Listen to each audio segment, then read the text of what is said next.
آج کے ہفتہ واری درس میں جو سلسلہ وار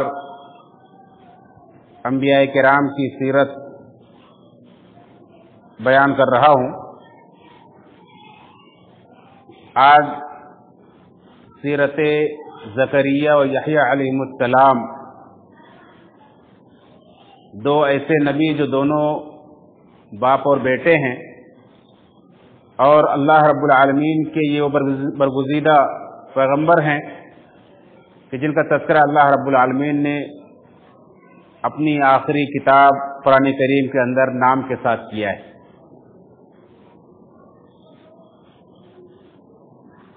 میرے بھائیو، آج چھوٹے سے اخبار میں کہیں ہمارا اور آپ کا نام چھپ جائے تو ہم کتنے خوش ہوتے ہیں اور کتنی بڑی سعادت سمجھتے ہیں۔ اللہ رب العالمین کے یہ اولو العزم پیغمبر، اللہ رب العالمین کے برگزیدہ انبیاء، اللہ رب العالمین کے یہ چنے ہوئے منتخب بندے، جن کا اللہ رب العالمین نے نام کے ساتھ اور ان کی خوبیوں کے ساتھ اپنی آخری کتاب اور عالمی کتاب قرآن کریم کے اندر اللہ رب العالمین نے تذکرہ کیا ہے، ان کے مقام و مرتبے، ان کی سعادت کا کیا کہنا۔ حضرت ابی بن کعب رضی اللہ تعالیٰ عنہ نے جب یہ سنا کہ اللہ رب العالمین نے میرا نام لیا ہے، جب اللہ کے نبی صلی اللہ علیہ وسلم نے کہا تھا کہ اے ابی، اللہ رب العالمین نے مجھے حکم دیا ہے کہ سورہ بینہ لم یکن الذین کفروا من اہل الکتاب، یہ سورت میں آپ کو پڑھ کر سناؤں، تو انہوں نے پوچھا کہ اللہ کے رسول صلی اللہ علیہ وسلم، کیا اللہ رب العالمین نے میرا نام لیا ہے؟ کہا ہاں، تمہارا نام لے کر کے اللہ تعالیٰ نے کہا ہے۔ تو خوشی کے مارے وہ رو پڑے کہ اللہ رب العالمین نے میرا نام لیا ہے۔ تو اللہ رب العالمین کسی کا تذکرہ کرے، اس کی خوبیوں کو سراہے، اس کو بیان کرے، یہ کتنی بڑی سعادت کی بات۔ تو زکریا علیہ السلام بھی اللہ رب العالمین کے انہی بندوں میں سے، انہی نبیوں میں سے ایک نبی ہیں،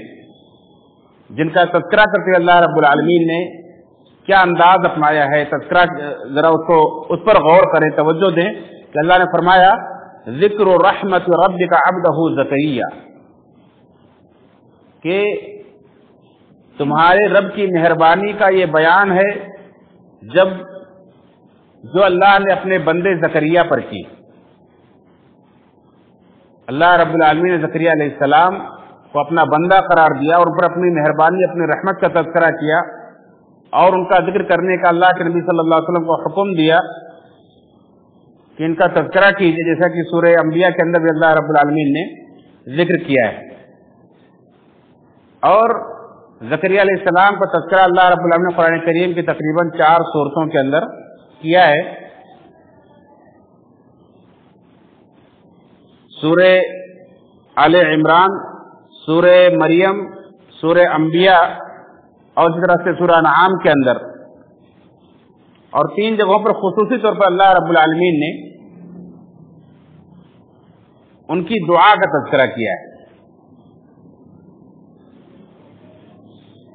اس سے پہلے کہ زکریا علیہ السلام کی دعا کا تذکرہ کیا جائے،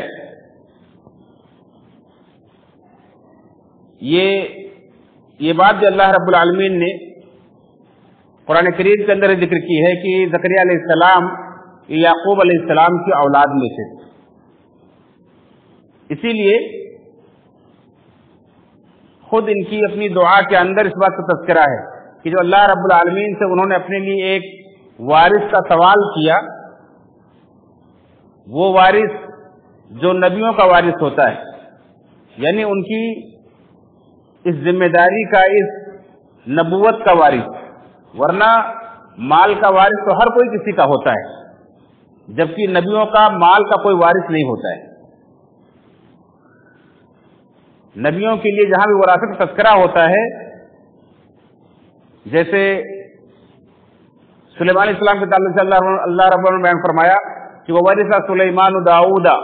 سلیمان داؤد علیہ السلام کے وارث ہوئے۔ تو یہاں وراثت نبوت کا تذکرہ ہے۔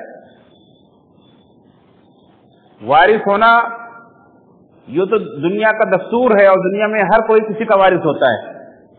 جبکہ اللہ کے انبیاء جو ہوتے ہیں وہ مال و دولت سے کسی کو وارث نہیں بناتے۔ اللہ کے رسول صلی اللہ علیہ وسلم کی صحیح حدیث آپ نے فرمایا کہ ہم انبیاء کی جماعت کسی کو اپنا وارث نہیں بناتے، ہم جو بھی مال چھوڑ کر جائیں وہ اللہ کے راستے میں صدقہ ہوتا ہے۔ تو یہاں اللہ رب العالمین نے زکریا علیہ السلام کی دعا کا تذکرہ کرتے ہوئے فرمایا کہ جب انہوں نے اللہ رب العالمین سے ایک اولاد کا سوال کیا، ایک اولاد مانگی، تو یہ کہہ کر کے مانگی کہ اے اللہ مجھے ایسی اولاد دے یرثنی، جو میرا وارث بنے، یعنی جس طرح سے مجھے تو نے نبی بنایا ہے اسی طرح سے اس کو بھی نبی بنا، کہ میرے بعد میرے آل کی، میرے امت کی جو رہنمائی کر سکے، کیونکہ میں ڈرتا ہوں کہ میرے بعد میری امت کہیں بہک نہ جائے۔ یرثنی و یرث من آل یعقوب، جو میری وارث ہو اور آل یعقوب کی وارث، یعنی یہ خود بھی آل یعقوب علیہ السلام سے تھے، اور ان کا نسب نامہ بیان کرنے والوں نے نسب نامہ اس طرح سے بیان کیا ہے کہ ان کے والد کے نام کے تعلق سے اختلافات پائے جاتے ہیں۔ کسی نے کہا کہ زکریا علیہ السلام کے والد کا نام حنا تھا، تو بعض علماء نے کہا کہ نہیں، ان کے زکریا علیہ السلام کے والد کا نام دان تھا، اور اسی طرح سے کسی نے ادن بھی لکھا ہے، اور نسب نامہ اس طرح سے بیان کیا ہے کہ زکریا بن ادن بن مسلم بن صدوق بن محمان بن داؤد بن سلیمان بن مسلم بن صدیقہ بن برحیہ بن ملقاتیہ بن ناخور بن سلوم بن بہفانیہ بن حاش بن انی بن خثعم بن سلیمان بن داؤد۔ اس طرح سے ان کا نسب نامہ جا کر کے سلیمان علیہ السلام سے مل جاتا ہے، جو داؤد علیہ السلام کے بیٹے تھے، اور داؤد علیہ السلام یہ بھی یعقوب علیہ السلام کی اولاد سے تھے۔ تو اللہ رب العالمین نے ان کی ایک آزمائش سے تذکرہ کیا کہ اللہ رب العالمین کا دستور ہے کہ دنیا کے اندر چاہے جو بھی ہوں، نیک و بد، سب کی اللہ تعالیٰ آزمائش کرتا ہے۔ یہ دنیا ہے ہی آزمائش کی جگہ، اور اللہ رب العالمین اسے زیادہ آزماتا ہے جو اللہ کا زیادہ مقرب ہوتا ہے۔ اللہ کے رسول صلی اللہ علیہ وسلم نے فرمایا اشد البلاء الانبیاء، سب سے سخت آزمائش انبیاء کی ہوتی ہے، ثم الاول فالاول، پھر جو اس کے بعد قریب ہوتے ہیں، جو ان سے قریب ہوتے ہیں، ان کے بعد جو نیک، جتنا زیادہ نیک ہوتے ہیں اتنا زیادہ انہی کی آزمائش ہوتی ہے۔ اور ظاہر سی بات ہے جب آزمائش سے گزرتے ہیں تو اللہ رب العالمین بدلہ بھی انہیں اتنا بڑا دیتا ہے،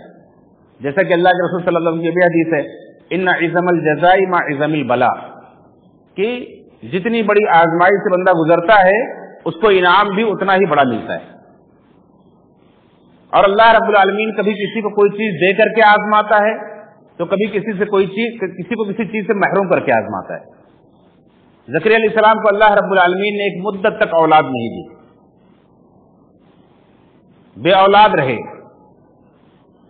لیکن اللہ رب العالمین کی عبادت میں، اللہ کے ذکر میں کبھی کوئی کمی نہیں کی، انہوں نے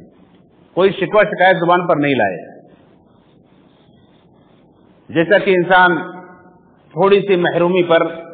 جزا فضا پر اتر آتا ہے، شکوہ شکایت پر اتر جاتا ہے، اللہ کا در چھوڑ کر پتہ نہیں کہاں کہاں جانے لگتا ہے، لیکن اللہ کے ان برگزیدہ ہستیوں سے، پیغمبروں سے، نبیوں سے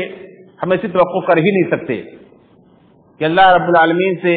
شکوہ شکایت کریں گے، اللہ کی ناشکری کریں گے، یا اللہ رب العالمین کو در چھوڑ کر کہیں اور جائیں گے، اس کا تصور بھی نہیں کیا جا سکتا ہے۔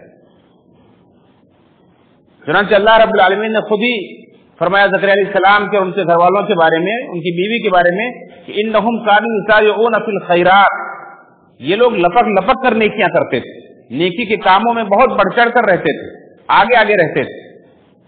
یعنی کوئی بھی موقع یہ لوگ نیکی کا چھوڑتے نہیں تھے۔ عبد الرحمن السعدی رحمہ اللہ نے اپنی تفسیر کے اندر لکھا ہے انہم یسارعون فی الخیرات کے تعلق سے کہ یہ اپنے کسی بھی وقت کو ضائع نہیں کرتے تھے، اپنے پورے وقت کا صحیح استعمال کرتے تھے اللہ رب العالمین کی اطاعت میں، اس کی فرمانبرداری میں، اس سے دعا کرنے میں، توبہ استغفار کرنے میں، اس کا ذکر کرنے میں، اس کی تسبیح کرنے میں پورے وقت کا استعمال کرتے تھے۔ انہم یسارعون فی الخیرات، یہ لوگ نیکی کے کاموں میں آگے آگے رہتے تھے اور دوڑ لگاتے تھے، لپک لپک کر نیکیاں کرتے تھے۔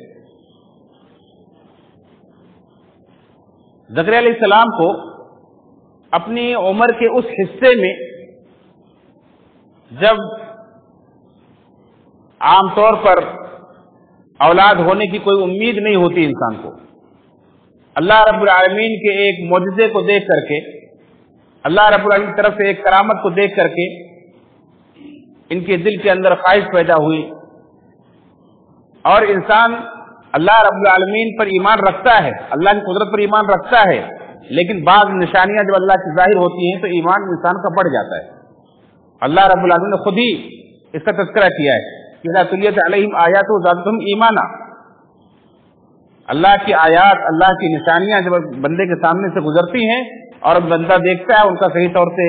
اس میں غور و فکر کرتا ہے اور اس سے سبق لیتا ہے، اس کے ایمان میں اضافہ ہوتا ہے اور اس کے اندر ایک حرکت پیدا ہوتی ہے۔ چنانچہ سورہ آل عمران کے اندر ہے کہ جب مریم علیہ السلام جو جن کے خالو لگتے تھے، ان کی پرورش میں تھی اور ان کی دیکھ بھال کرتے تھے، جب بھی ان کے پاس کھانا لے کر جاتے تو دیکھتے کہ ان کے پاس پہلے سے رزق موجود ہے اور وہ بھی بے موسم کا پھل ان کے پاس آتا تھا۔ تو انہوں نے پوچھا، کلما دخل علیہ زکریا المحراب وجد عندها رزقا قال یا مریم انى لك هذا، جب ان کے اس خاص حجرے میں، ان کے محراب میں داخل ہوئے تو ان کے پاس سے رزق پایا، تو پوچھا کہ مریم یہ کہاں سے آیا؟ تمہارا ذمہ دار تو میں ہوں، تمہارا کھانا لے کر میں آتا ہوں، تمہاری ضرورتیں میں پوری کرتا ہوں، یہ کہاں سے کون لے کر آتا ہے؟ قال یا مریم انى لك هذا قالت هو من عند الله، تو کہنے لگے کہ اللہ کے پاس سے آتا ہے، یہ کوئی انسان لے کر نہیں آتا، یہ ڈائریکٹ اللہ رب العالمین کی طرف سے ہمارے پاس رزق آتا ہے۔ تو اس وقت ان کے دل کے اندر یہ خیال ہوا کہ جب اللہ رب العالمین بے موسم کا پھل دے سکتا ہے، ڈائریکٹ اپنے بغیر کسی سبب کے اللہ تعالیٰ ضرورتیں پوری کرتا ہے، تو اس عمر میں مجھے نا امید ہونے کی کیا ضرورت ہے؟ اور پھر اللہ رب العالمین سے دعا مانگی، ہنالک دعا زکریا ربہ، اس وقت زکریا علیہ السلام نے اپنے رب سے دعا مانگی اور اولاد کا سوال کر بیٹھے۔ کہا رب ہب لی من لدنک ذریۃ طیبہ انک سمیع الدعاء، اے میرے رب مجھے اپنے پاس سے ایک پاکیزہ اولاد عطا فرما، من لدنک ذریۃ طیبہ، اپنی جناب سے ایک صالح اولاد عطا فرما، انک سمیع الدعاء، بے شک تو دعا سننے والا ہے، قبول کرنے والا ہے۔ اور اس دعا کو اللہ رب العالمین نے سورہ مریم کے اندر بھی ذکر کیا ہے، اذ نادى ربه نداء خفیا، جب زکریا علیہ السلام نے اپنے رب کو دبی آواز سے پکارا، چپکے چپکے پکارا، قال رب انی وهن العظم مني واشتعل الرأس شيبا ولم اكن بدعائك رب شقيا، کہا کہ اے میرے رب میری ہڈیاں بڑھاپے کی وجہ سے کمزور ہو گئی ہیں اور سر بڑھاپے کی وجہ سے شعلے کی طرح بھڑک اٹھا ہے، یعنی سر کے بال بھی سفید ہو گئے ہیں، اے میرے رب میں تجھ سے مانگ کر کبھی بھی محروم نہیں رہا ہوں۔ اس طرح سے اللہ رب العالمین سے مانگا اور اللہ رب العالمین نے اس طرح سے ان کی دعا قبول فرمائی کہ ابھی وہ اپنے محراب میں اللہ رب العالمین کے لیے نماز پڑھ رہے ہیں، دعا کر رہے ہیں، اور اسی وقت ہی فرشتے نے انہیں آواز لگائی، ان کی دعا قبول ہوئی۔ فنادته الملائکۃ وهو قائم يصلي في المحراب، اپنے محراب میں خاص مقام پر اس حجرے میں نماز پڑھ رہے تھے، کھڑے ہو کر فرشتے نے انہیں پکارا، ان اللہ یبشرک بیحییٰ، کہ اللہ تعالیٰ تمہیں یحییٰ کی خوشخبری سناتا ہے۔ دیکھیں ایک طرف اللہ رب العالمین سے دعا بھی مانگی اولاد کی، اور اولاد کیسا؟ اللہ کی طرف سے پاکیزہ اولاد، صالح اولاد، جس کے لیے اللہ سے کہا تھا کہ اے اللہ اسے تو نبی بنا دے، اور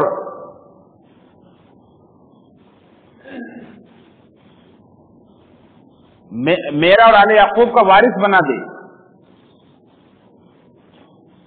اور ساتھ ہی جو اللہ رب العالمین نے کو خبر سنائی تو فوراً سوال بھی کر بیٹھے کہ کہاں سے اولاد ہوگی. قال رب انا یکون لی غلام وکانت امراتی عاقر وقد بلغت من الکبر عتیا. جبکہ میری بیوی بھی باندھ ہے اور میں خود بھی بڑھاپے کی انتہا کو پہنچ گیا ہوں. وقد بلغت من الکبر عتیا, میں بڑھاپے کی انتہا کو پہنچ گیا ہوں. عتی کا لفظ جو ہے یہ تفسیر ابن کثیر کے اندر ہے کہ عرب اس وقت استعمال کرتے ہیں جب لکڑی خشک ہو کر سوکھ کر بالکل کسی کام کی نہ رہ جائے تو کہتے ہیں عطا یعطو عطین, بالکل ناکارہ ہو گئی, کسی کام کی نہیں رہ گئی لکڑی, تو اس کو عطیہ کہا جاتا ہے. یعنی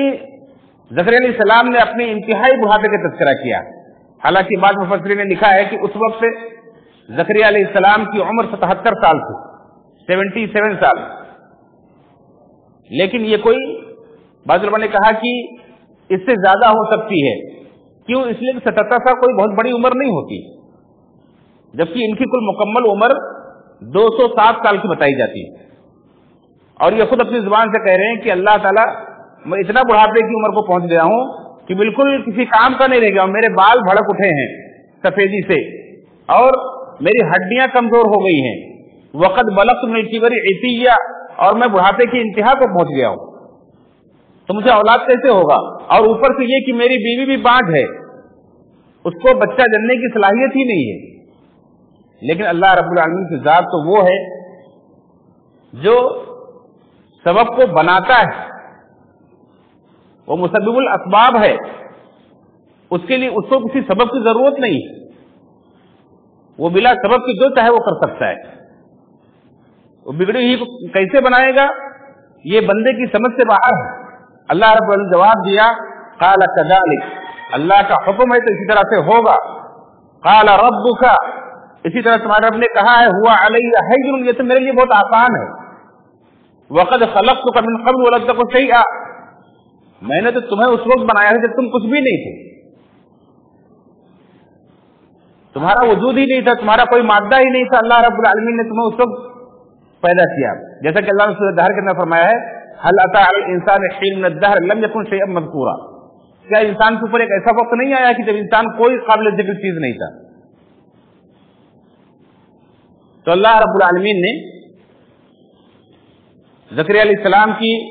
دعا کا, ان کی قبولیت کا بھی تذکرہ کیا ہے اور انہیں اولاد عطا فرمائی. جیسا انہیں دعا کی تھی اللہ رب العالمین نے اسی طرح سے عطا فرمایا. تینوں جگہوں پر آپ دیکھیں گے کہ اللہ رب العالمین نے خصوصی طور پر زکریا علیہ السلام کے دعا کا تذکرہ کیا ہے, اور ایک جگہ پر اللہ رب العالمین نے اس دعا کی قبولیت کے پس منظر میں ان کی نیکیوں کا ذکر کیا ہے کہ وہ نیکیوں میں سبقت کرنے والے تھے. اور ایک جگہ پر اللہ رب العالمین نے سورہ انعام کے اندر جہاں 18 نبیوں کا تذکرہ کیا ہے اور پھر ان کے بعد ان کی اولاد, ان کی ذریت, ان کے آباء و اجداد کا تذکرہ کیا ہے کہ جتنے بھی انبیاء گزرے ہیں یہ سب کے سب اللہ رب العالمین کی عبادت کرتے تھے. اور اللہ نے وہاں اس بات کا ذکر کیا کہ اگر یہ انبیاء کی جماعت اللہ کے ساتھ شرک کرتی تو اللہ تعالیٰ ان کے اعمال بھی برباد کر دیتے. وہاں اس بات کا تذکرہ کیا ہے. تو یہاں زکریا علیہ السلام کے حوالے سے اللہ رب العالمین نے جو دعا اور دعا کی قبولیت کا تذکرہ کیا ہے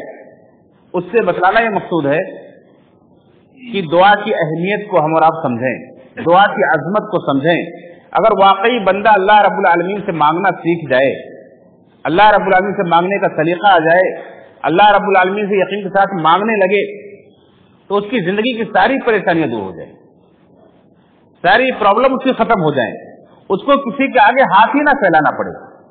کسی سے مانگنے کی ضرورت ہی نہ پڑے. اور یہ اللہ رب العالمین کی وہ عبادت ہے جو اللہ رب العالمین کو انتہائی پسند ہے.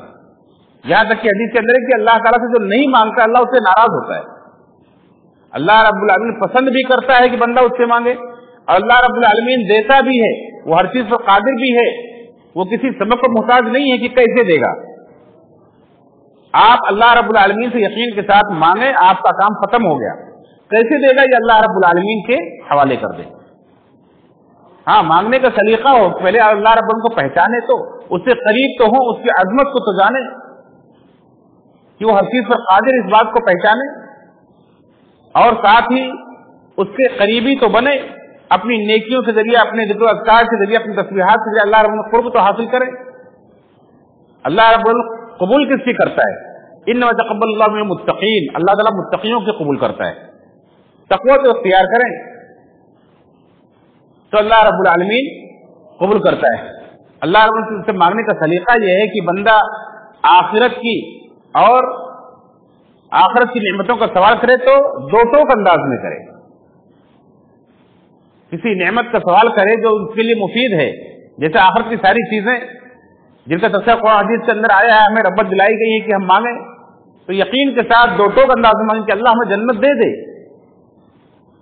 جہنم سے ہمیں بچا لے. لیکن دنیا میں کوئی چیز مانگے تو اس کے لیے شرط لگائیں کہ اللہ تعالیٰ ہمیں جو اچھی وہ دے دے. نیک اولاد مانگے تو اللہ نیک اولاد دے دے.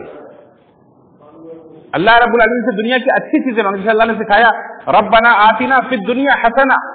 اللہ نے دنیا کے اندر اچھائی عطا فرما, خیر عطا فرما, بھلائی عطا فرما. صرف دنیا عطا فرما ایسا نہ مانگے. اگر کوئی ایسی چیز جو دنیا کی ہے, آپ کی ضرورت ہے, لیکن آپ کو یہ پتہ نہیں ہے کہ یہ چیز میری ضرورت تو ہے مگر میرے لیے مفید ہے کہ نقصان دہ, تو ایسی چیز جب مانگنا ہو تو اللہ رب العالمین سے شرط لگائیں کہ اللہ اگر یہ چیز میرے لیے بہتر ہے تو مجھے دے. اللہم ان کنت تعلم ان هذا الامر خیر لی فی دین و معاش و عاقبت امری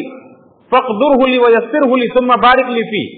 اللہ اگر تو جانتا ہے کہ یہ چیز جو میں مانگ رہا ہوں تجھ سے یہ میرے لیے بہتر ہے, میرے دین کے اعتبار سے, میری معاش کے اعتبار سے, میری آخرت کے اعتبار سے میرے لیے بہتر ہے, تو میرے لیے میسر کر دے. فاقدره لی ویسره لی, اور اس کا حاصل کرنا میرے لیے آسان کر دے. ثم بارک لی فی, پھر اس کے اندر میرے لیے برکت ڈال دے. وَإِن كُنتَ تَعْلَمُ أَنَّ هَذَا الْأَمْرَ شَرٌّ لِّي فِي دِينِ وَمَعَاشِ وَعَاقِبَةِ أَمْرِي, اور اگر یہ چیز جو میں تجھ سے مانگ رہا ہوں اگر میرے لیے بری ہے, میرے دین کے اعتبار سے, میری معاش کے اعتبار سے, میرے آخرت کے انجام کے اعتبار سے میرے لیے بری ہے, شر ہے اس کے اندر, فَاصْرِفْهُ عَنِّي, تو اس کو مجھ سے پھیر دے. وَاصْرِفْنِي عَنْهُ, اور مجھے اس سے پھیر دے. وَاقْدُرْ لِي الْخَيْرَ حَيْثُ كَانَ ثُمَّ أَرْضِنِي بِهِ, اور میرے لیے وہ بھلائی, وہ خیر میں اثر کر دے, وہ جہاں بھی ہو, پھر مجھ سے اس کے ذریعے سے راضی ہو جا. اس طرح سے اللہ کے رسول صلی اللہ علیہ وسلم نے آپ کو دعا مانگنے کا سکھایا ہے. ہم کبھی کبھی بیٹا مانگتے ہیں, لیکن ہمارے لیے بیٹی مفید ہوتی ہے, اللہ تعالیٰ ہمیں بیٹی دے دیتا ہے. جیسے مریم کی والدہ کا ہوا, انہوں نے نیک جذبے کے ساتھ اللہ سے اولاد مانگی تھی, اور بیٹے کی نیت دل کے اندر کر کے مانگی تھی کہ اللہ کے راستے میں وقف کرنا ہے, اللہ کے دین کی خدمت کی وقف کرنا ہے. لیکن اللہ کو منظور یہ تھا کہ بیٹی بہتر ہے, اللہ نے بیٹی دے دیا. ہم کبھی اللہ سے بیٹی کا سوال کرتے ہیں, لیکن ہمیں نہیں معلوم کہ ہمارے لیے بیٹا بہتر ہے, بیٹی بہتر ہے. اللہ رب العالمین ہمیں بیٹا دے دیتا ہے. اللہ رب العالمین کبھی کبھی ہم جو چیز مانگے وہ نہ دے کر کے دوسری چیز دیتا ہے. ہمیں فوراً یقین کرنا چاہیے کہ اللہ رب العالمین نے جو دیا ہے وہی بہتر ہے. تو اس طرح سے اگر ہمیں مانگنا آ جائے, اللہ کے رسول نے سکھلایا ہے کہ تمہیں اگر نمک کی ضرورت پڑے تو اللہ رب العالمین سے مانگو. تمہارے جوتے کا تسمہ بھی اگر ٹوٹ جائے اسے بھی مانگنا تو اللہ سے مانگو. اللہ رب العالمین سے مانگنے کا اگر ہمیں طریقہ آ جائے تو یقین مانے کسی کے آگے ہاتھ پھیلانے کی ضرورت نہیں پڑے گی. زکریا علیہ السلام کی سیرت سے ہمیں یہی سبق اور درس ملتا ہے کہ آپ جہاں بھی ہوں, جس عمر کو پہنچ گئے ہوں, جس حالت کو پہنچ گئے ہوں, کوئی سبق دور دور تک نظر نہ آتا ہو. دیکھیں انتہائی بڑھاپے کو پہنچ گئے, بیوی باج ہے, اللہ رب العالمین نے نہ صرف یہ کہ اس بڑھاپے کی عمر میں انہیں طاقت و قوت فرما دی, ان کی بیوی کی اس بانج کی صلاحیت, ان کی بیوی کی اس بانج پن کو ختم کر دیا. انہیں بچہ جننے کی صلاحیت سے اللہ رب العالمین نے بچہ جننے کی صلاحیت کے لیے تیار کر دیا اس بڑھاپے کی عمر میں. اور اللہ رب العالمین نے انہیں وہ اولاد عطا فرمائی کہ جس سے خود اللہ رب العالمین تعریف بیان فرمائی. کہا یا زکریا انا نبشرک بیحییٰ, اے زکریا ہم تمہیں انا نبشرک بغلام اسمہ یحییٰ لم نجعل له من قبل سمیہ, کہ اے یحییٰ ہم تمہیں ایک اولاد کی, ایک بیٹے کی خوشخبری سناتے ہیں جو جس کا نام یحییٰ ہے، اس سے پہلے کبھی کسی کا نام بھی ایسا نہیں تھا۔ وہ بیٹا کن خوبیوں کا مالک ہوگا، اللہ رب العالمین نے کیسا عطا فرمایا کہ وہ ایسا نام بھی کبھی کسی کا نہیں ہوا تھا۔ یحییٰ علیہ السلام سے پہلے دنیا میں کسی کا نام بھی یحییٰ نہیں پڑا تھا۔ آج ہم بھی اپنے بچوں کو چاہتے ہیں کہ ایسا نام رکھیں جو کسی کا نہ ہو، ٹھیک ہے، کوئی حرج کی بات نہیں ہے، لیکن نام کے ساتھ ساتھ اس کی تربیت بھی ویسی ہو اور نام بھی اچھا ہو تو کوئی حرج کی بات نہیں، لیکن نئے نام کے چکر میں ایسے نام رکھ لینا کہ جو جس کے اندر کوئی اچھائی نہ، کوئی خیر نہ ہو، اس سے بچنا چاہیے۔ تو اللہ رب العالمین نے اس طرح سے زکریا علیہ السلام کی دعا کو قبولیت کا ذکر کیا، اور ساتھ ہی ساتھ اس بات کا ذکر کیا کہ زکریا علیہ السلام اللہ رب العالمین کی عبادت میں بڑھ چڑھ کر حصہ لیتے تھے، آگے رہتے تھے، اور یہاں اپنی دعا میں زکریا علیہ السلام نے یہ بھی کہا کہ وَلَمْ أَكُنْ بِدُعَائِكَ رَبِّ شَقِيًّا، اے میرے رب میں تجھ سے دعا مانگ کر کبھی بھی بدبخت نہیں ہوا، کبھی محروم نہیں ہوا۔ یہ یقین رکھیں کہ اللہ سے دعا مانگنے والا کبھی محروم نہیں ہوتا ہے۔ اور ساتھ ہی اللہ رب العالمین نے جب انہیں بیٹے خوشخبری سنائی، وہ حیران ہوئے کہ اللہ اولاد کیسے ہوگا۔ اللہ رب العالمین نے انہیں جواب دیا کہ اللہ تعالیٰ حفیظ پر قادر ہے۔ پھر بھی اپنے دل کے اطمینان کے لیے انہوں نے کہا کہ اللہ رب اجعل لی آیا، کوئی نشانی میرے لیے مقرر کر دے۔ اللہ رب العالمین نے نشانی مقرر کر دیا اور کہا آیتک اللہ تکلم الناس ثلاث لیال سویا، تمہاری نشانی یہ ہے کہ 3 دن تک یا 3 رات تک تم کسی سے بات نہیں کر سکو گے۔ سورہ ال عمران کے اندر دن کا تذکرہ ہے اور یہاں رات کا تذکرہ ہے، کبھی دن بول کر پورا رات مراد لی جاتی ہے، کبھی رات بول کر دن مراد لیا جاتا ہے، یعنی دونوں میں سے کچھ بھی استعمال کیا جائے، مراد دن اور رات کے 24 گھنٹے ہوتے ہیں۔ تو اس طرح سے اللہ رب العالمین نے یہ نشانی مقرر کر دی۔ زکریا علیہ السلام اپنے قوم کے پاس آئے اور انہیں اشارے سے سمجھا دیا، کہا کہ صبح شام اللہ کی تسبیح بیان کرو، اور پھر خود بھی اللہ رب العالمین کی تسبیح میں لگ گئے۔ یہ اللہ کی طرف سے ایک نشانی تھی کہ اللہ کا ذکر کرتے تھے، ان کی زبان چلتی تھی، ساری چیزیں پڑھتے تھے، دعائیں پڑھتے تھے، استغفار کرتے تھے، اللہ کا ذکر کرتے تھے، تسبیحات پڑھتے تھے، لیکن کسی سے بات نہیں کر سکتے تھے۔ اگر کسی سے بات کرنا چاہیں تو زبان نہیں کھلتی تھی بلا کسی بیماری کے۔ یہ بھی اللہ رب کی قدرت کا ایک نمونہ ہے کہ اللہ تعالیٰ ہر چیز پر قادر ہے۔ 3 دن تک کسی سے بات نہیں کر سکے، اور اس کے بعد پھر اللہ رب العالمین نے انہیں یہ بیٹا عطا فرمایا۔ یہاں تک زکریا علیہ السلام کا یہ تذکرہ تھا۔ اس کے بعد اللہ رب العالمین نے ان کے بیٹے یحییٰ علیہ السلام کا تذکرہ کیا ہے کہ یحییٰ علیہ السلام کیسے تھے۔ تو یحییٰ علیہ السلام کے تعلق سے اللہ نے فرمایا کہ پہلی بات تو یہ کہ یحییٰ نام اس سے پہلے کبھی کسی کے زمین پہ ہوا نہیں تھا۔ یہ پہلی شخصیت ہے جن کا نام اللہ رب العالمین نے خود یحییٰ رکھا، اور فرمایا کہ مصدقا بکلمۃ من اللہ، یہ اللہ کے کلمے کی تصدیق کرنے والا، وسیدن اور سردار ہوگا، وحصورا اور پاک باز ہوگا، ضابط نفس ہوگا یا پھر نفس پر کنٹرول رکھنے والا ہوگا، ونبی من الصالحین اور صالح نبی ہوگا۔ اور اللہ رب العالمین کو ایسا ہی بنایا تھا۔ امام معمر فرماتے ہیں کہ یحییٰ علیہ السلام جب چھوٹے تھے تبھی بچے اگر انہیں پکارتے، بلاتے کہ چلو یحییٰ ساتھ میں کھیلتے ہیں، تو کہتے تھے کہ نہیں، مجھے اس کے لیے نہیں پیدا کیا گیا، کیونکہ اللہ رب العالمین نے انہیں بچپن سے ہی دین کی سمجھ عطا فرما دی۔ جیسا کہ سورہ مریم ہی کے اندر اللہ نے فرمایا کہ یحییٰ علیہ السلام کو مخاطب کر کے کہا کہ یا یحییٰ خذ الکتاب بقوہ، اے یحییٰ کتاب کو مضبوطی کے ساتھ پکڑ لو، وآتیناہ الحکم صبیا، اور ہم نے انہیں بچپن سے ہی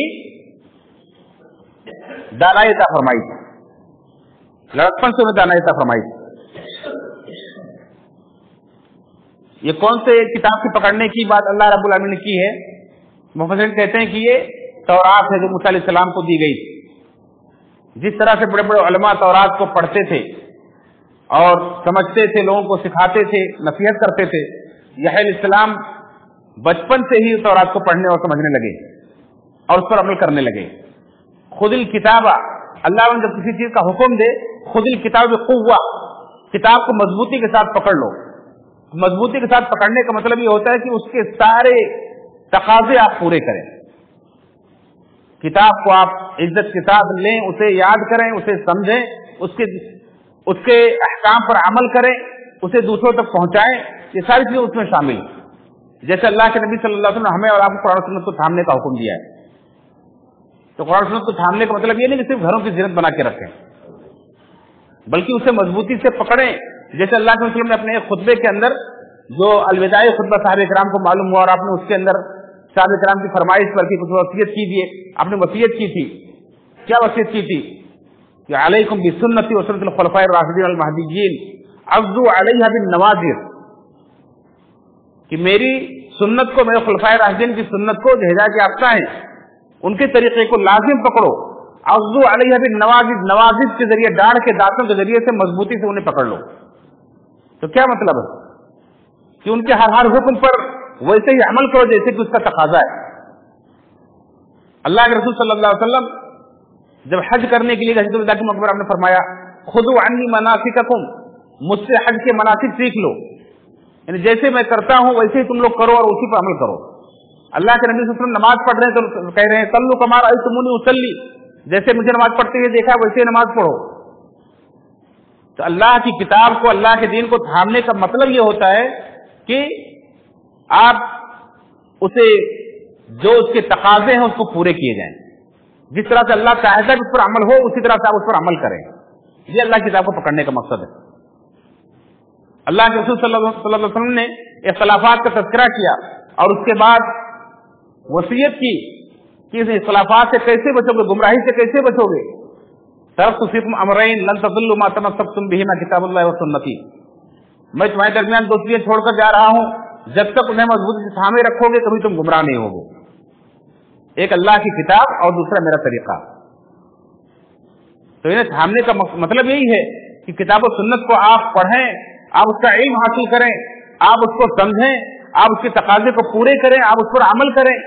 دوسروں تک اسے پہنچائیں۔ اگر کہیں بھی کسی بھی طرح کا جھول ہوتا ہے، کہیں بھی کچھ کمی کوتاہی رہ جاتی ہے تو یاد رکھیں گارنٹی ختم ہو جاتی ہے اور پھر آپ کو بہکنے سے کوئی نہیں روک سکتا ہے۔ یہ پکڑنے کا مطلب اللہ کی کتاب کو، جو اللہ تعالیٰ حکم دیتا ہے اپنے نبی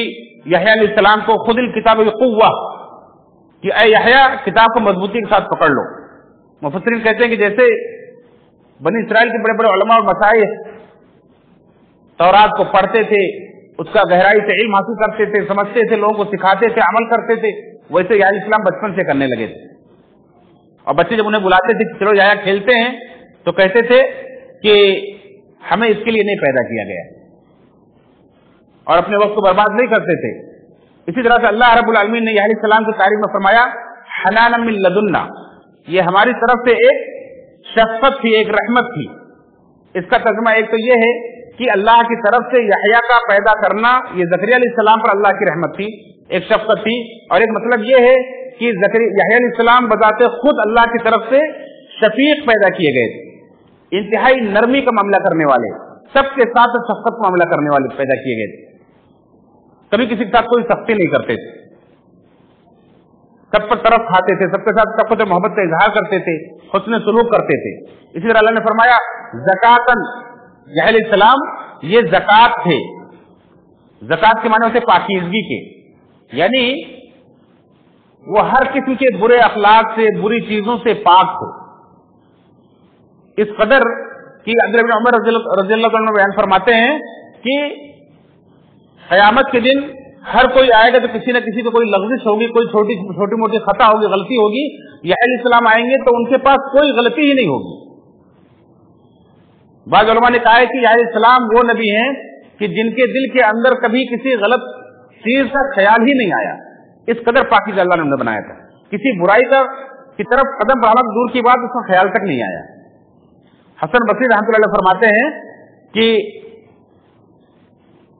یحییٰ علیہ السلام اور عیسیٰ علیہ السلام یہ جو ایک بار ملے تو عیسیٰ علیہ السلام نے ان سے مطالبہ کیا کہ آپ بڑے افضل ہیں، آپ اللہ سے میرے لیے دعا کریں. تو یحییٰ علیہ السلام نے کہا کہ نہیں، آپ اللہ کے پیغمبر ہیں، آپ مجھ سے افضل ہیں، آپ دعا کریں. خیر اس طرح سے دونوں میں تکرار ہوتی رہی کہ آپ دعا کریں، وہ کہہ رہے تھے آپ دعا کریں. تو عیسیٰ علیہ السلام نے کہا کہ نہیں، آپ دعا کریں. آپ کے بارے میں اللہ نے فرمایا ہے وَسَلَامٌ عَلَيْهِ يَوْمَ وُلِدَ وَيَوْمَ يَمُوتُ وَيَوْمَ يُبْعَثُ حَيًّا، کہ ان پر سلامتی ہو اس دن جس دن وہ پیدا ہوئے، جس دن وہ وفات پائیں گے، اور جس دن وہ دوبارہ اٹھائے جائیں گے، زندہ کر کے اٹھائے جائیں گے. جبکہ میں نے خود اللہ سے یہ چیز اپنے لیے مانگی ہے، وَالسَّلَامُ عَلَيَّ يَوْمَ وُلِدتُّ وَيَوْمَ أَمُوتُ وَيَوْمَ أُبْعَثُ حَيًّا. یا عیسیٰ علیہ السلام اپنے بارے میں یہی چیز کہہ رہے ہیں، لیکن کہہ رہے ہیں کہ میں اللہ سے اس چیز کا سوال کرتا ہوں، مانگتا ہوں، اور اللہ تعالیٰ نے آپ کو خود سے دیا ہے. آپ کو اللہ تعالیٰ نے خود سے خوشخبری سنائی ہے. یہ یحییٰ علیہ السلام کی یہ فضیلت ہے، اور ان کی اللہ رب العالمین کی طرف سے خصوصی طور پر ان پر رحمت ہے. اس طرح سے یحییٰ علیہ السلام کے بارے میں اللہ نے فرمایا وَبَرًّا بِوَالِدَيْهِ، اپنے والدین کی انتہائی فرمان بردار تھا. وَلَمْ يَكُنْ جَبَّارًا عَصِيًّا، اور وہ سرکش اور گنہگار نہیں تھے. کتنی تعریفات کی اللہ رب العالمین نے، کہ ایک تو اللہ رب العالمین کی کتاب کو تھامنے والے، اللہ رب العالمین نے بچپن سے انہیں دانائی عطا فرمائی، اللہ رب العالمین کی طرف سے وہ ایسے دل کے ساتھ پیدا کیے گئے، سب پر طرف کھاتے، سب کے ساتھ رحمت اور شفقت معاملہ کرتے تھے، اور ہر قسم کے برے اخلاق سے اور بری عادتوں سے، ہر قسم کی برائی سے پاک تھے، زکات تھے، اور اپنے والدین کے ساتھ حسن سلوک کرتے تھے، اچھا سلوک کرتے تھے، اور بالکل سرکشی اور نافرمانی نہیں کرتے تھے. اور اللہ رب العالمین نے ان کے اوپر اس دن سلامتی کی جس دن وہ پیدا ہوئے، اور اس دن جس دن وہ مریں گے، جس دن وہ دوبارہ اٹھائے جائیں گے. تینوں کا تذکرہ اللہ رب العالمین نے فرمایا، جس کے تعلق سے مفسرین کہتے ہیں کہ تینوں مراحل انسان کی زندگی میں بڑے اہم ہوتے ہیں. یہ تینوں مراحل، انسان جب پیدا ہوتا ہے، انسان جب مرتا ہے، انسان جب دوبارہ اٹھایا جائے گا. انسان جب پیدا ہوتا ہے تو وہ ایک ایسی دنیا میں آتا ہے جو جسے وہ مانوس نہیں تھا، جس کو ابھی تک دیکھا نہیں تھا. اور آدمی ایسی جگہ پر جاتا ہے تو آدمی کو گھبراہٹ ہوتی ہے. کہتے ہیں یہ انسان کی زندگی کا کٹھن مرحلہ ہوتا ہے کہ ایک ایسی دنیا میں وہ آتا ہے جس تک وہ واقف نہیں تھا. پھر دوبارہ جب وہ مرتا ہے تو ایسے فرشتوں کا دیدار کرتا ہے جن کو اس نے اب تک دیکھا نہیں تھا. اور پھر تیسری بار جب سور پھونکا جائے گا، میدان محشر میں وہ اکٹھا کیے جائیں گے، اس وقت کا مرحلہ سب سے کٹھن مرحلہ ہے. اور تینوں موقع پر اللہ رب العالمین نے ان کے لیے خوشخبری سنائی ہے کہ تینوں موقع پر اللہ تعالیٰ انہیں محفوظ رکھے گا. پیدائش کے وقت بھی اللہ نے ان پر سلامتی کی، موت کے وقت بھی وہ پاکیزہ موت بلکہ شہادت کی موت پائے، اور وفات اور دوبارہ جب اٹھائے جائیں گے تو اس وقت بھی انہیں کوئی گھبراہٹ، کوئی خوف نہیں ہوگا، بلکہ اس وقت خوش ہوں گے، مسرور ہوں گے، اور جہنم کے اور ہر طرح کے عذابوں سے محفوظ ہوں گے، جنتوں کے دوست میں ہوں گے. یہ اللہ ان سے خوشخبری ہے ان کے لیے. اسی طرح سے یہ تو وہ تعریفات تھیں جو اللہ رب العالمین نے ان کی خوبیاں ایک ایک الفاظ کے اندر مختصر طور پر اللہ رب العالمین نے جامع طور پر خوبیاں بیان کی، جن کا جو پورا ایک ایک مضمون ہے، ایک ایک لفظ ان کی خوبیوں کا ایک ایک لفظ پورا ایک مضمون ہے. اگر اس کو تفصیل کے ساتھ کھول کر بیان کیا جائے تو کہ ضبط نفس کا مطلب کیا ہوتا ہے، سرداری کا مطلب کیا ہوتا ہے، پاک دامنی کا مطلب کیا ہوتا ہے، اور شفقت و محبت کے ساتھ، اعلیٰ اخلاق کے ساتھ لوگوں کے ساتھ پیش آنا، والدین کے ساتھ فرمانبرداری کرنا، اور سرکشی اور گناہ سے بچنا، یہ ساری خوبیاں ایک انسان کے اندر جمع ہو جائیں. اللہ تعالیٰ کسی باپ کو ایسا بیٹا عطا فرما دے، یہ کتنی بڑی نعمت ہے، کتنی بڑی سعادت کی بات. تو اللہ رب العالمین نے ایسا بیٹا، ایسا پاک باز بیٹا حضرت زکریا علیہ السلام کو عطا فرمایا تھا. اور یحییٰ علیہ السلام کو اللہ رب العالمین نے 5 احکام دیے اور فرمایا کہ ان 5 احکام پر خود بھی عمل کرو اور اپنی قوم کو بھی اس کا پابند بناؤ. ترمذی کی روایت ہے، اللہ کے رسول صلی اللہ علیہ وسلم بیان فرمایا کہ اللہ تعالیٰ نے یحییٰ علیہ السلام کو 5 باتوں کا حکم دیا اور فرمایا کہ ان پر خود بھی عمل کرو اور بنی اسرائیل کو بھی بتاؤ، ان کو بھی عمل کراؤ. چنانچہ ان سے کچھ تاخیر ہو گئی، انہیں نہیں بیان کر سکے، تو عیسیٰ علیہ السلام نے انہیں یاد دلایا اور کہا کہ اللہ نے آپ کو 5 احکام دیے ہیں اور ان پر عمل کرنے کا حکم دیا ہے، اور کہا کہ اس کو قوم کو بھی بتانا ہے، اور آپ ابھی تو قوم کو آپ بتائے نہیں ہیں، آپ بتائیں گے میں جا کر کے بتا دوں؟ تو کہا نہیں، اللہ نے مجھے حکم دیا ہے، میں بتاؤں گا۔ میں اس بات سے ڈرتا ہوں کہ اللہ کا یہ حکم اگر مجھ سے رہ جائے، میرے سوا آپ بیان کر دیں تو کہیں اللہ کا میرے اوپر عذاب نہ آ جائے، کہیں میں زمین میں دھسا نہ دیا جاؤں۔ یہ ہے دیکھیں اللہ کی کتاب کو پکڑنے کا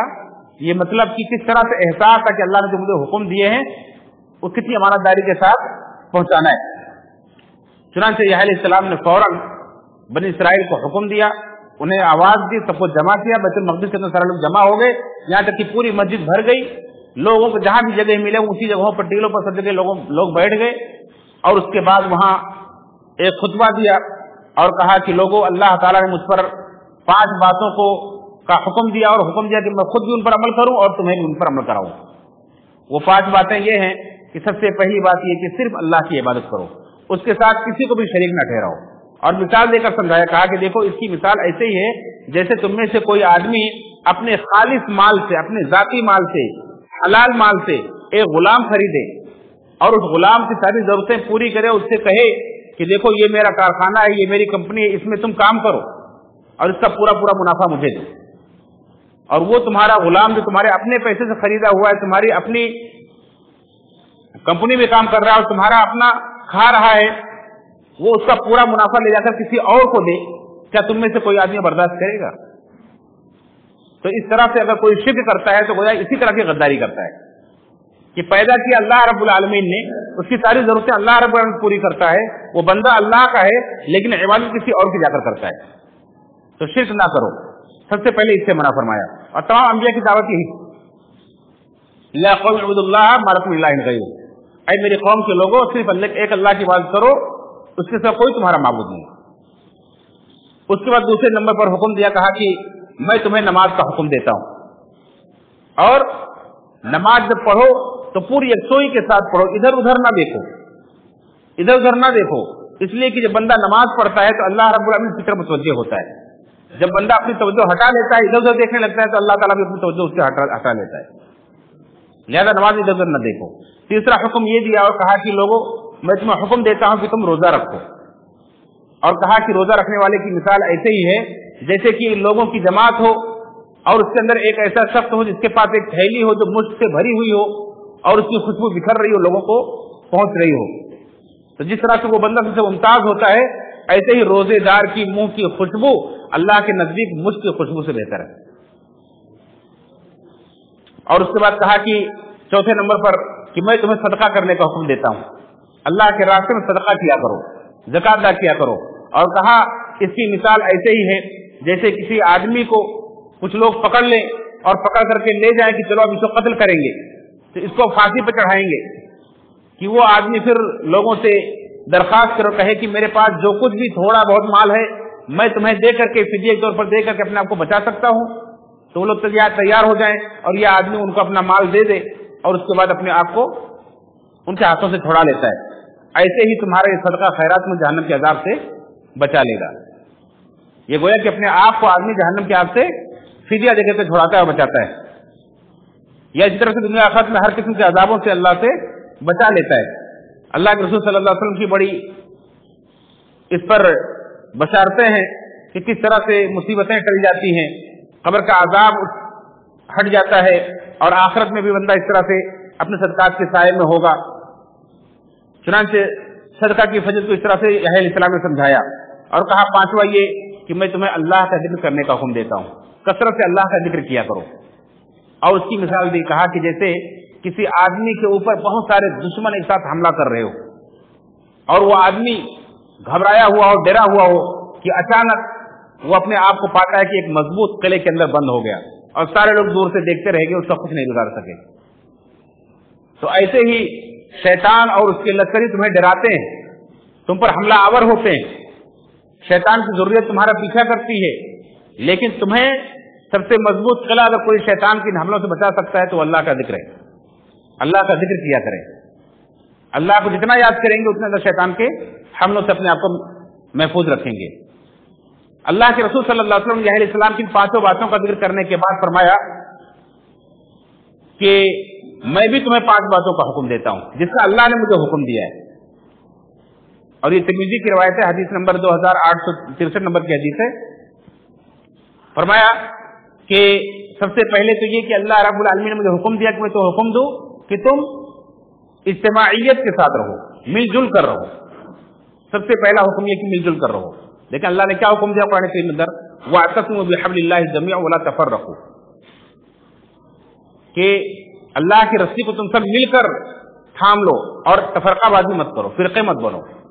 تو سب سے پہلے میں تمہیں اجتماعیت کا حکم دیتا ہوں، اور اپنے امیر کی، جو تمہارا شرعی امیر ہو، اس کی بات کو ماننے کا حکم دیتا ہوں۔ جب تک اللہ کے رسول کے خلاف کوئی حکم نہ دے اس کی بات کو مانو، اس کی پیروی کرو، اس کی اطاعت کرو، اس کے حکم کی تعمیل کرو۔ اور وہ تمہیں ہجرت کا حکم دیتا ہوں، اور ہجرت تو ایک تو یہ ہے کہ جہاں جس زمین پر بندے کو اللہ کے دین پر عمل کرنا مشکل ہو جائے تو اپنا گھر بار جائیداد سب کچھ چھوڑ کر اپنی جان لے کر کے اپنے ایمان کے ساتھ وہاں سے ہجرت کر جائے کہ اپنے اللہ کے دین پر عمل کر سکے۔ یعنی اللہ کا دین اتنا قیمتی ہے کہ اس کے لیے آدمی اپنا دنیا کی ہر چیز قربان کر سکتا ہے۔ اگر ایسی ہجرت کرنے کا موقع نہ ہو تو اللہ کے رسول نے ایک دوسری ہجرت بھی بتلائی ہے کہ ایک دوسری ہجرت یہ ہے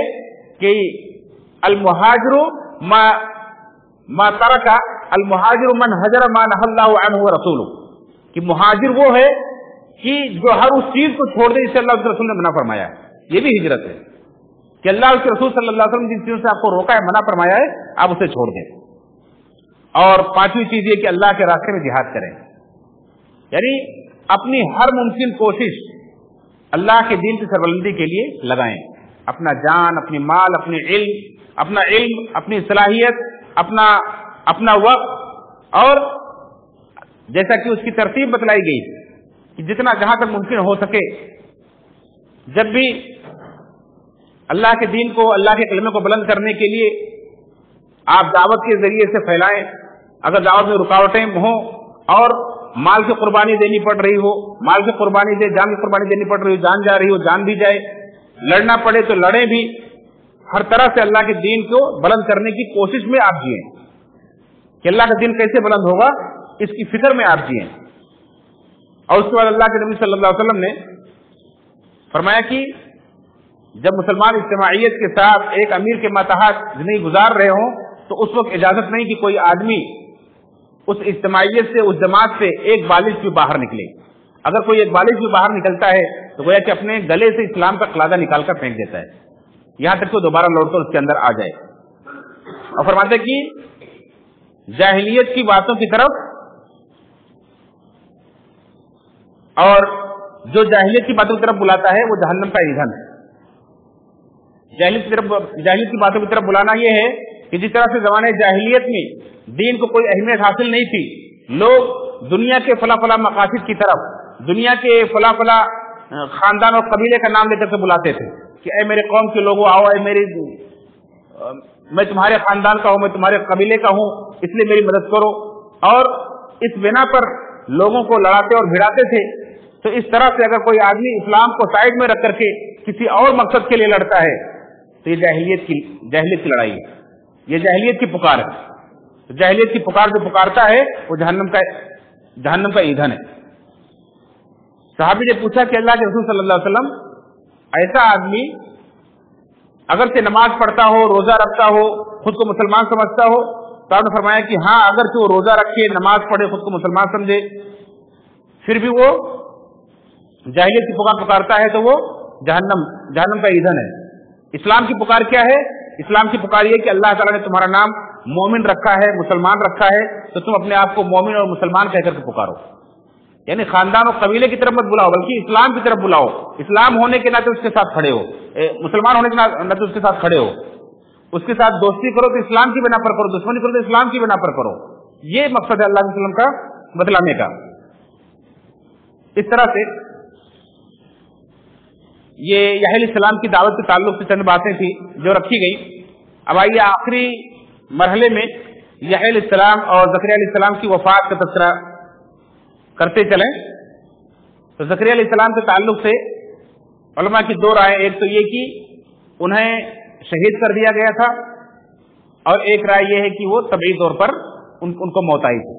انہیں شہید نہیں کیا گیا تھا۔ شہید کرنے کا جو واقعہ ہے اس میں اتنا بیان کیا گیا ہے کہ ایک راوی ہے وہاب بن منبع رحمہ اللہ، یہی اس بات کو بیان کرتے ہیں کہ